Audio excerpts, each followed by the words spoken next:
Hi, I'm Dr. Brandon Raub, a chiropractor at Active Lifestyle Chiropractic. Today we're going to talk about TMJ problems. So the TMJ is a temporal mandibular joint. It's where the mandible joins the temporal bone of the skull. And it's this joint right here. And a lot of people can be diagnosed with TMJ, which is disorder or dysfunction of this particular joint. And it presents with either pain and or clicking in that joint. The temporal mandibular joint is a very unique structure. I'm going to show some pictures and explain why that is. So this is a picture of the left side of the jaw. You have the mandible here coming into the temporal bone here.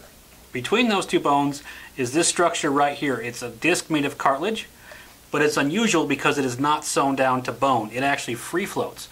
So as the jaw moves, it moves. And it's what's called a biplanar disc. So it's fatter or thicker on the edges and thinner in the middle. So with that disc being a biplanar disc, it makes it really quite unusual. So what happens is you open your mouth, that disc slides down and forward. And when you close, it rocks up and back. What can happen with that disc is it can either get stuck in front of the jaw or behind the jaw. When that happens, if it's stuck in front, then whenever you open, you have to fight over that disc every time you open your mouth.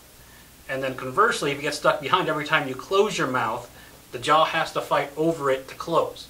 And that's where you get that clicking and or pain. TMJ is a really common problem that can happen for any number of reasons.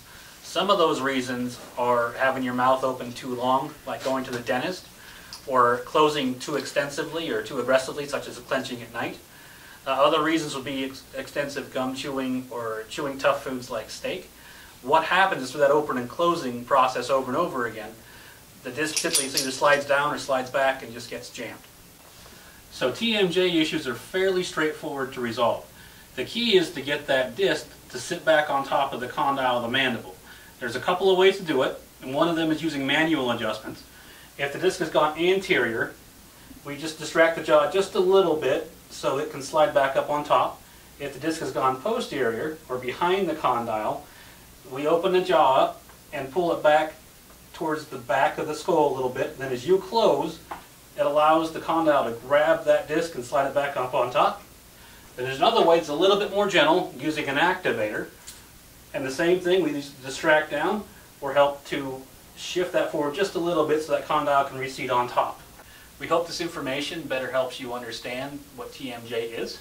If you are having these problems of pain or clicking in the jaw, please call us today and set up an evaluation.